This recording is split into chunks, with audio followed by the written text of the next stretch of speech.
Hello hi everyone, स्वागत है आप सबका हमारे ब्यूटीफुल से चैनल नर्सिंग कोच पे। तो आज की वीडियो में हम आपका देखने वाले हैं आपके बीएससी नर्सिंग एंट्रेंस एग्जाम के लिए आपके सारे सब्जेक्ट के एमसीक्यू क्वेश्चन। ठीक है, तो हमारी ये जो फास्ट ट्रैक सीरीज है इसमें आपको जो है आज की वीडियो में सारे सब्जेक्ट के यानी कि आपके फिजिक्स हो गया, केमिस्ट्री हो गया, बायोलॉजी हो गया, नर्सिंग एप्टीट्यूड हो गया और आपका इंग्लिश हो गया, इन सारे सब्जेक्ट के एमसीक्यू क्वेश्चन प्रैक्टिस करने का आपको जो है मिलेगा।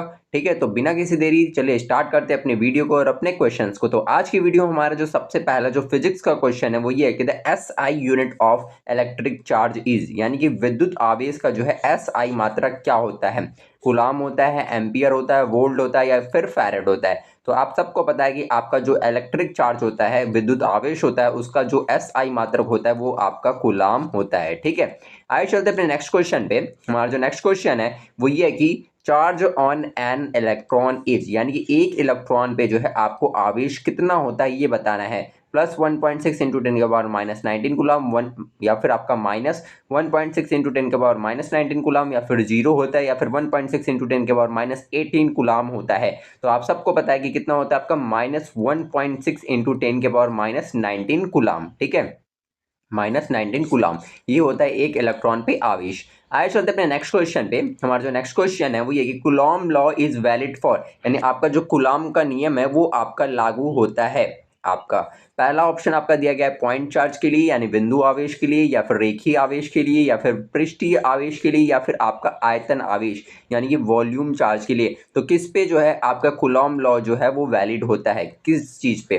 तो देखिए आपका जो करेक्ट आंसर होगा इस क्वेश्चन का वो होगा आपका पॉइंट चार्ज के लिए। ठीक है, आइए चलते अपने नेक्स्ट क्वेश्चन पे। हमारा जो नेक्स्ट क्वेश्चन है वो ये है कि force between two charge depends on, यानी कि आपका जो दो आवेशों के बीच जो बल है वो किस चीज पे निर्भर करता है।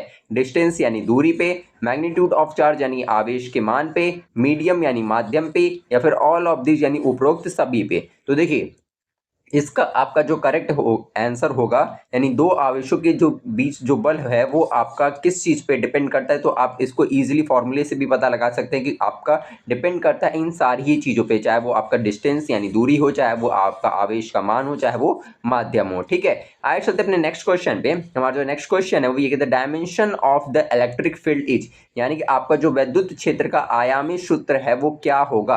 और आप सबको पता है आपका जो इलेक्ट्रिक फील्ड है उसका जो डायमेंशनल फॉर्मूला है वो क्या होता है। उसका डायमेंशनल फॉर्मूला होगा आपका MLT-3 A-1। ठीक है, ये आपका क्या होगा, डायमेंशनल फॉर्मूला होगा आपके इलेक्ट्रिक फील्ड का।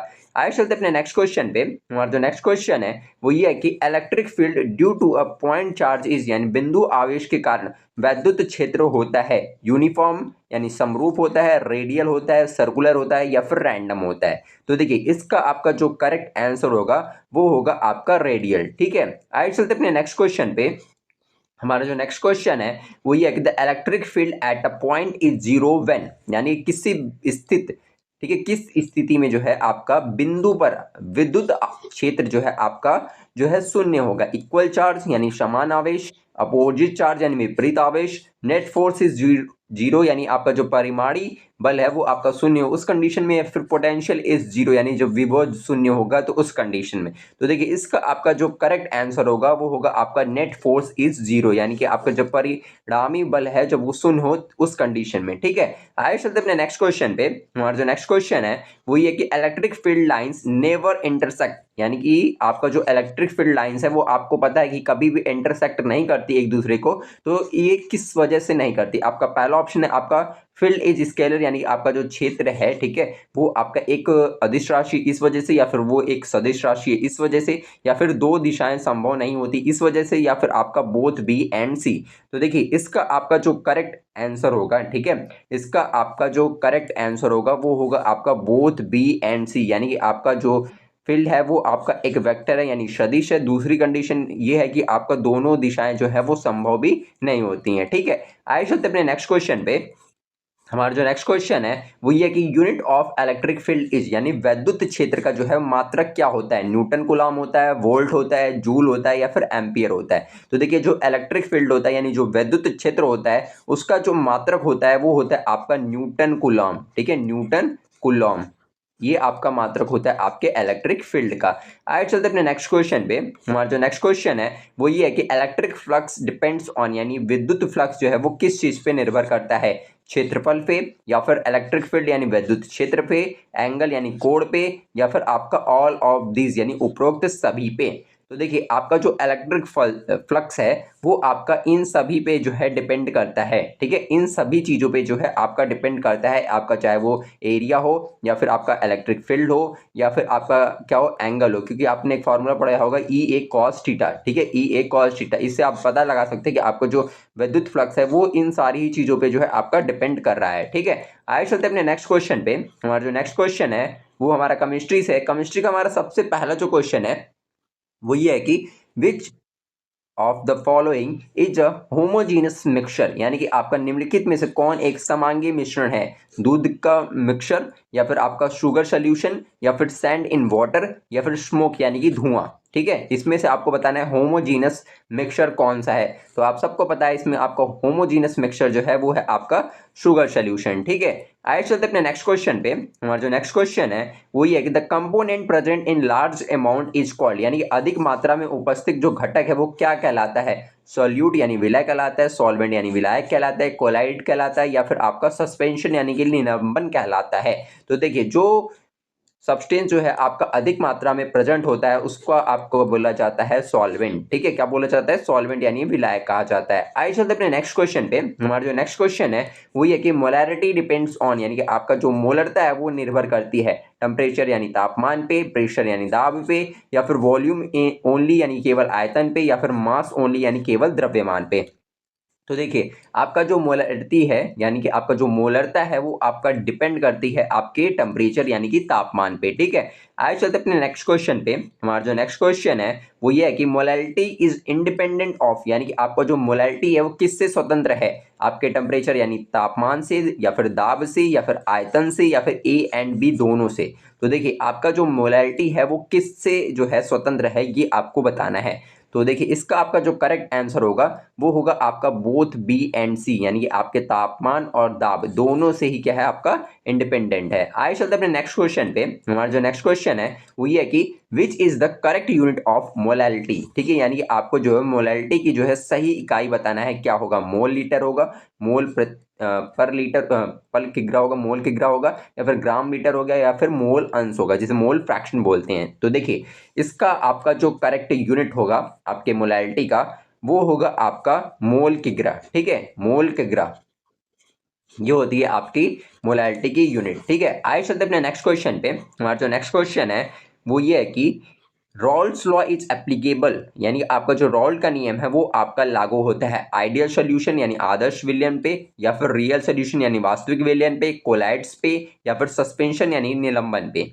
तो देखिए आपको पता होगा कि आपका जो रॉल्ड्स लॉ है वो आपका एप्लीकेबल होता है सिर्फ आपके आइडियल सॉल्यूशन पे, ठीक है।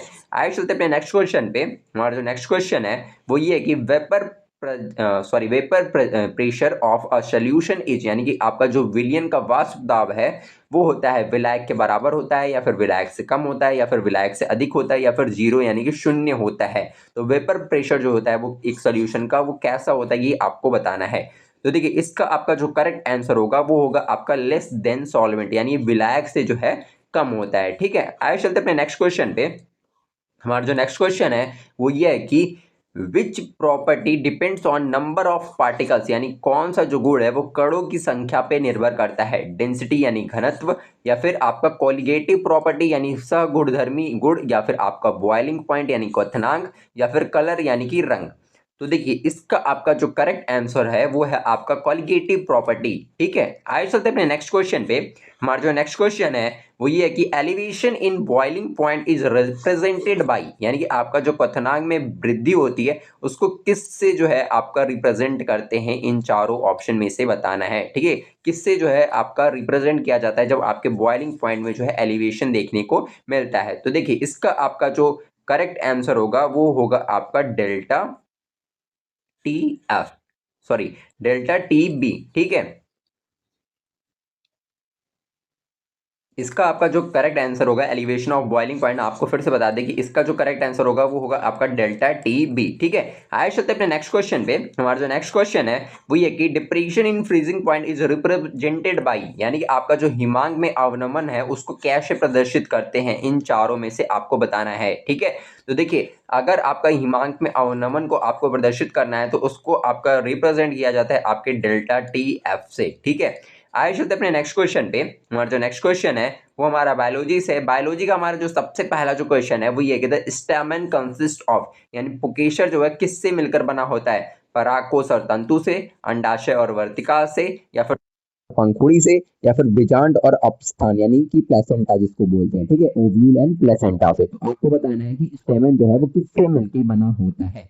तो देखिए इसका आपका जो करेक्ट आंसर होगा वो होगा आपका कोश एंड तंतु से। ठीक है, आइए चलते अपने नेक्स्ट क्वेश्चन पे। हमारा जो नेक्स्ट क्वेश्चन है वो ये है कि pollen grain are produced in, यानी आपके जो पराग कण है वो कहाँ पे बनते हैं। ठीक है, पराग कण जो है वो कहाँ पे प्रोड्यूस होते, कहाँ पे बनते हैं, बीजांड में, अंडाशय में, परागकोश में, या फिर वर्तिकाग्र में। इन चारों में से जो है आपके पॉलन ग्रेन जो है वो कहाँ पे बनते हैं। तो आप सबको पता है कि आपके पॉलन ग्रेन कहाँ पे बनते हैं, आपके एंथर यानी कि पराग कोश में। ठीक है, आइए चलते अपने नेक्स्ट क्वेश्चन पे। हमारा जो नेक्स्ट क्वेश्चन है वो ये है कि the inner most layer of anther wall is, यानी पराग कोश की सबसे भीतरी परत जो है वो कौन सी होती है, एपिडर्मिस होती है, एंडोथीशियम होती है, टैप्टम होती है, या फिर मिडल लेयर होती है। तो आप सबको पता है कि आपकी जो सबसे भीतरी यानी आपका इनर मोस्ट लेयर होती है वो आपका टैप्टम होती है। ठीक है, टैप्टम होती है आपकी इनर मोस्ट लेयर आपके एंथर वॉल की। ठीक है, आइए चलते अपने नेक्स्ट क्वेश्चन पे। हमारा जो नेक्स्ट क्वेश्चन है वो ये कि number of microsporangia in a typical anther is, यानी कि एक सामान्य परागकोश में माइक्रोस्पोरेंजिया की जो संख्या है वो कितनी होती है, 2 होती है, 4 होती है, 6 होती है, या फिर आपका 8 होती है। तो एक सामान्य परागकोश में आपके जो माइक्रोस्पोरेंजिया है उसके जो नंबर्स होते हैं, ठीक है, ये आपको बताना है। तो नंबर्स में आपके जो है वो 4 होता है। ठीक है, आइए चलते हैं अपने नेक्स्ट क्वेश्चन पे। हमारा जो नेक्स्ट क्वेश्चन है वो ये कि the female gametophyte in angiosperm is, यानी आपके आवृत बीजियों में मादा गैमेटोफाइट क्या है, आपके ओव्यूल यानी बीजांड है, एम्ब्रियोसेक यानी भ्रूणकोश है, ओवरी यानी अंडाशय है, या फिर जायगोड यानी कि युग्मनज है। तो देखिए आपका क्वेश्चन क्या था, the female gametocyte in angiosperm. ठीक है, फीमेल गैमेटोसाइट इन एंजियोस्पर्म। तो देखिए इसका आपका जो करेक्ट आंसर होगा वो होगा आपका भ्रूणकोश। ठीक है, आइए चलते हैं अपने नेक्स्ट क्वेश्चन पे। हमारा जो नेक्स्ट क्वेश्चन है वो ये कि how many cell are present in a mature embryo sac, यानी कि एक परिपक्व भ्रूणकोश में कितनी कोशिकाएं होती हैं, 6 होती हैं, 7 होती हैं, या फिर 8 होती हैं, या फिर 9 होती हैं।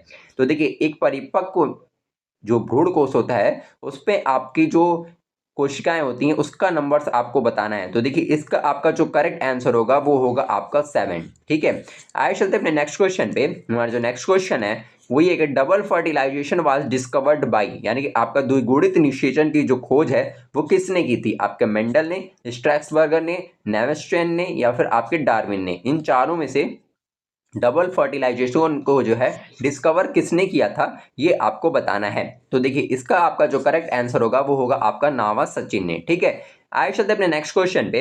हमारा जो नेक्स्ट क्वेश्चन है वो ये है कि syngamy result in formation of, आपका जो सिनगैमी होता है उससे क्या बनता है, एंडोस्पर्म, जायगोट, ओव्यूल, या फिर एम्ब्रियो सैक। तो देखिए इसका आपका जो करेक्ट आंसर होगा वो होगा आपका जायगोट। ठीक है, आइए चलते अपने नेक्स्ट क्वेश्चन पे। हमारा जो नेक्स्ट क्वेश्चन है वो ये कि ट्रिपल फ्यूजन फॉर्म्स, यानी कि त्रिगुणित संलयन से क्या बनता है, जायगोट बनता है, एम्ब्रियो बनता है, एंडोस्पर्म बनता है, या फिर ओव्यूल बनता है। तो देखिए आपका ट्रिपल फ्यूजन से जो है आपका फॉर्म होता है आपका एंडोस्पर्म। ठीक है, आइए चलते अपने नेक्स्ट क्वेश्चन पे। हमारा जो नेक्स्ट क्वेश्चन है वो ये है कि द माइक्रोपाइल हेल्प इन, यानी आपका जो माइक्रोपाइल है वो किस में सहायता करता है, पॉलिनेशन में, फर्टिलाइजेशन में, एंट्री ऑफ पॉलन ट्यूब में, या फिर आपके सीड फॉर्मेशन में। तो देखिए आपका जो माइक्रोपाइल है वो आपका हेल्प करता है एंट्री ऑफ पॉलन ट्यूब में। ठीक है, पॉलन ट्यूब में एंट्री में आपका हेल्प करता है माइक्रोपाइल।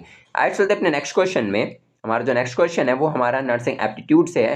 नर्सिंग एप्टीट्यूड का हमारा जो सबसे पहला जो क्वेश्चन है वो आपका ये है कि the who is known the founder of modern nursing, यानी आपका जो आधुनिक नर्सिंग की जो जनक है वो किसे कहा जाता है, आपके क्लारा बार्टन को, फ्लोरेंस नाइटिंगेल को, या फिर मैरी स्यूकेल को, या फिर आपका जो है डोरिथा डिक्स को, ठीक है, किसको कहा जाता है? और ये आपका इंपॉर्टेंट क्वेश्चन है, ठीक है, ये आपका इंपॉर्टेंट क्वेश्चन है, किसको कहा जाता है, किसको कहा जाता है आपका? तो देखिए इसका जो आपका करेक्ट आंसर है वो आप सबको पता है, क्या होगा आपका? Florence Nightingale. आइए चलते अपने नेक्स्ट क्वेश्चन पे। हमारा जो नेक्स्ट क्वेश्चन है वो ये कि Florence Nightingale was born in which year, यानी किस सन में जो है, किस वर्ष में जो है आपका जो है फ्लोरेंस नाइटिंगेल का जन्म हुआ था? 1815 में, 1820 में, 1825 में, या फिर 1830 में? तो आप सबको पता है आपका जो फ्लोरेंस नाइटिंगेल का आपका जन्म हुआ था, तो देखिए आपके जो फ्लोरेंस नाइटिंगेल का जन्म हुआ था वो हुआ था आपके 1820 में, ठीक है। आइए चलते अपने नेक्स्ट क्वेश्चन पे। हमारा जो नेक्स्ट क्वेश्चन है वो ये है कि the famous lady with lamp title was given during which war, यानी आपका जो फेमस कोटेशन है आपका लेडी विथ लैम्प, ठीक है, जो कि किससे रिलेटेड? आपके फ्लोरेंस नाइटिंगेल से।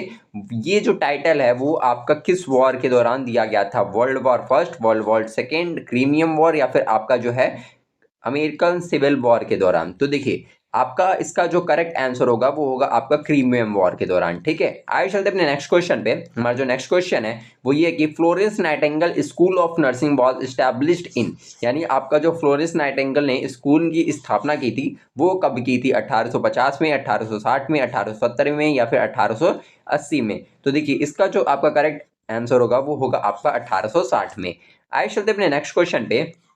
हमारा जो नेक्स्ट क्वेश्चन है वो ये कि Florence Nightingale is known for the improving, यानी कि फ्लोरेंस नाइटिंगेल किस सुधार के लिए जानी जाती हैं? सर्जरी टेक्निक के, या फिर हॉस्पिटल सैनिटाइजेशन के, फार्मेसी की, या फिर रेडियोलॉजी के? तो देखिए आपका जो करेक्ट आंसर होगा इस क्वेश्चन का वो होगा आपकी अस्पताल स्वच्छता, यानी हॉस्पिटल सैनिटाइजेशन के जो सुधार के लिए जानी जाती हैं आपकी फ्लोरेंस नाइटिंगेल। आइए चलते अपने नेक्स्ट क्वेश्चन पे। हमारा जो नेक्स्ट क्वेश्चन है वो ये कि Florence Nightingale was born in which year, ठीक है।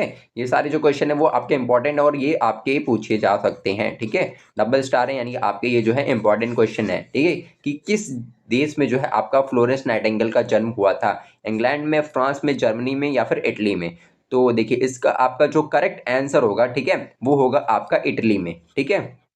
इटली में ही उनका जन्म हुआ था आपका 12 मई, ठीक है, 12 मई 1820 में, 12 मई 1820 में जो है इनका जन्म हुआ था इटली में। आइए चलते अपने नेक्स्ट क्वेश्चन पे। हमारा जो नेक्स्ट क्वेश्चन है ये आपका पूछा हुआ क्वेश्चन है, इंटरनेशनल नर्सेस डे जो है वो कब सेलिब्रेट किया जाता है?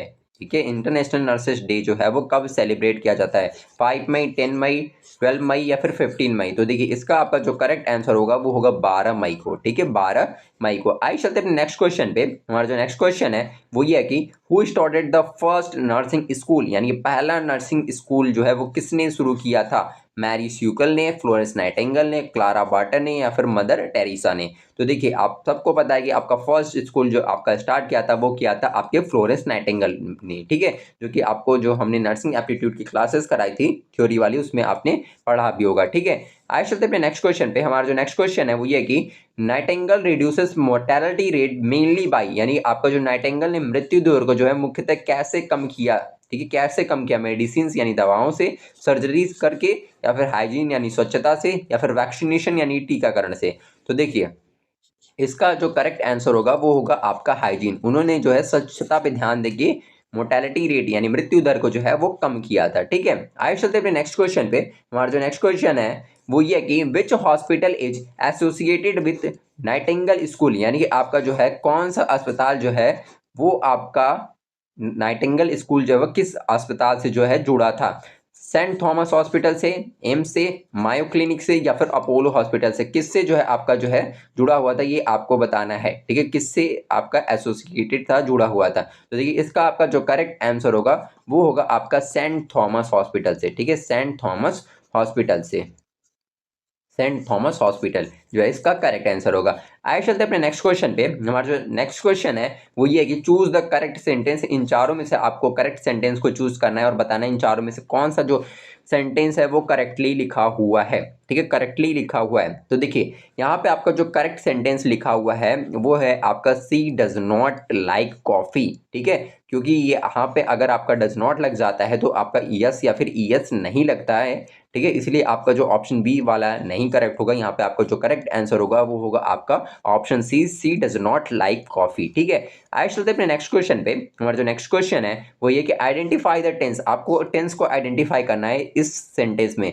She had finished her work before I arrive, ये किस टेंस में है? आपके प्रेजेंट परफेक्ट में है, पास्ट परफेक्ट में है, पास्ट कंटिन्यूअस में है, या फिर फ्यूचर परफेक्ट में है? तो देखिए इसका आपका जो करेक्ट आंसर होगा वो आपका होगा पास्ट परफेक्ट टेंस में है। ठीक है, आइए चलते अपने नेक्स्ट क्वेश्चन पे। हमारा जो नेक्स्ट क्वेश्चन है वो ये कि choose the correct article. Correct article को आपको चूज करना है। ही बॉट डैश अम्ब्रेला, यहाँ पे क्या होगा? ए होगा, एन होगा, द होगा, या फिर कोई भी आर्टिकल यूज नहीं होगा। तो यहाँ पे आपका जो करेक्ट आर्टिकल यूज होगा वो होगा आपका an, he bought an umbrella. ठीक है, आइए चलते अपने नेक्स्ट क्वेश्चन पे। हमारा जो नेक्स्ट क्वेश्चन है वो ये है कि चूज करेक्ट पैसिव वॉइस। आपको ये जो सेंटेंस दिया गया है दे आर प्लेइंग फुटबॉल, इसको करेक्ट पैसिव वॉइस में कन्वर्ट करना है। क्या होगा? करेक्ट पैसिव वॉइस में कन्वर्ट करने के बाद जो सेंटेंस बनेगा वो क्या होगा? तो देखिए आप जब इसको करेक्ट पैसिव वॉइस में जब कन्वर्ट करेंगे तो आपका जो आंसर आएगा वो आएगा football is being played by them. ठीक है, आइए चलते अपने नेक्स्ट क्वेश्चन पे। हमारा जो नेक्स्ट क्वेश्चन है वो ये है कि चूज द करेक्ट प्रीपोजिशन। अब आपको करेक्ट प्रीपोजिशन को चूज करना है। सी इज गुड डैश मैथमेटिक्स, आपका इन होगा, ऑन होगा, एट होगा, या फिर विथ होगा? तो देखिए आपका यहाँ पे जो करेक्ट आंसर या फिर करेक्ट प्रीपोजिशन यूज होगा वो होगा आपका at. C is good at mathematics. ठीक है, आइए चलते अपने नेक्स्ट क्वेश्चन पे। हमारा जो नेक्स्ट क्वेश्चन है वो ये कि identify the part of speech. आपको जो है आइडेंटिफाई करना है पार्ट ऑफ स्पीच का आपके हैप्पीनेस। ठीक है, हैप्पीनेस वर्ब है, एडजेक्टिव है, या फिर नाउन है, या फिर एडवर्ब है? तो देखिए इसका आपका जो करेक्ट आंसर होगा वो होगा आपका नाउन है। ठीक है, आइए चलते अपने नेक्स्ट क्वेश्चन पे। हमारा जो नेक्स्ट क्वेश्चन है वो ये कि choose the correct indirect speech. Correct indirect speech बताना है। ये जो सेंटेंस दिया गया है he said I am tired का, ठीक है, he said I am tired का आपको करेक्ट इनडायरेक्ट स्पीच बताना है। तो देखिए इसका जो करेक्ट इनडायरेक्ट स्पीच होगा वो होगा he said that he was tired. ठीक है, आइए चलते अपने नेक्स्ट क्वेश्चन पे। हमारा जो नेक्स्ट क्वेश्चन है वो ये कि choose the correct form. Correct form जो है आपको चूज करनी है। If I dash rich I would travel the world, am होगा, वॉज होगा, वर होगा, या फिर बी होगा? तो देखिए यहाँ पे आपका जो करेक्ट जो है यूज होगा फॉर्म वो होगा आपका वर। ठीक है, आइए चलते अपने नेक्स्ट क्वेश्चन पे। ठीक है, हमारा जो नेक्स्ट क्वेश्चन है वो ये कि आइडेंटिफाई द करेक्ट सेंटेंस। अब आपको फिर से क्या करना है? करेक्ट सेंटेंस को आइडेंटिफाई करना है इन चारों सेंटेंसेस में। ठीक है, इन चारों सेंटेंसेस में करेक्ट सेंटेंस कौन सा है ये आपको आइडेंटिफाई करना है। तो देखिए इसमें आपका जो करेक्ट सेंटेंस है वो ये है कि each of the boys has a pen. ठीक है, आइए चलते अपने नेक्स्ट क्वेश्चन पे। हमारा जो नेक्स्ट क्वेश्चन है वो ये कि चूज द करेक्ट कंजक्शन। आपको क्या करना है? करेक्ट कंजक्शन को चूज करना है। I will come dash you call मी, यहाँ पे क्या होगा? अनलेस होगा, इफ होगा, ऑल्दो होगा, या फिर बिकॉज होगा? तो देखिए यहाँ पे आपका जो करेक्ट कंजक्शन यूज होगा वो होगा आपका इफ। ठीक है, क्या यूज होगा? आपका इफ यूज होगा। ठीक है, तो आज के लिए इतना ही। आज की वीडियो में हमने आपका सारे सब्जेक्ट, आपके फिजिक्स, केमिस्ट्री, बायोलॉजी, आपके नर्सिंग एप्टीट्यूड और आपके इंग्लिश, इन सब के जो है क्वेश्चंस को देखा है। तो जितने लोगों ने भी हमारे साथ जो है सारे क्वेश्चन को सॉल्व किया होगा वो जो है अपना कमेंट में जो है अपना स्कोर जो है जरूर बताइए कि कितने क्वेश्चन आपने जो है हर एक सब्जेक्ट के सही किए। 10 क्वेश्चन में से हर क्वेश्चन सब्जेक्ट के जो है 10 क्वेश्चन आपके थे, इसमें से कितने क्वेश्चन आपने जो है सही किए, और टोटल 50 में से आपके जो मार्क्स हैं वो कितने आए। ठीक है, डेली हम आपके ऐसे ही क्वेश्चन करेंगे जिससे कि आपके जो मार्क्स हैं वो आप देखेंगे आपको एग्जामिनेशन में काफी इंप्रूव देखने को मिलेंगे। ठीक है, इंप्रूवमेंट आपको काफी ज्यादा देखने को मिलेगी, और अगर आप डेली बेसिस पे ऐसे ही करते रहेंगे तो आपका जो सिलेक्शन है, गवर्नमेंट सिलेक्शन है, वो पक्का होगा। ठीक है, गवर्नमेंट सिलेक्शन जो है वो बिल्कुल होगा। तो आज के लिए इतना ही। अगर आपको हमारी वीडियो पसंद आई हो तो हमारी वीडियो को लाइक कर दीजिए और हमारे चैनल को सब्सक्राइब कर लें। साथ ही साथ जितने लोगों ने अभी तक हमारे व्हाट्सएप और टेलीग्राम चैनल को ज्वाइन नहीं किया है वो हमारा जाके डिस्क्रिप्शन बॉक्स में, वीडियो के डिस्क्रिप्शन बॉक्स में आपको व्हाट्सएप और टेलीग्राम चैनल का लिंक जो है वो मिल जाएगा। ठीक है, और एक और बात की, जिन लोगों को आपका हौसला सीरीज चाहिए या फिर उनसे रिलेटेड आपको जो है इन्फॉर्मेशन चाहिए वो आपको डिस्क्रिप्शन में मिल जाएगी। वहां पे आपको व्हाट्सएप नंबर भी मिल जाएगा, तो वहां पे आप जाके जो है कांटेक्ट कर सकते हैं। ठीक है, थैंक यू।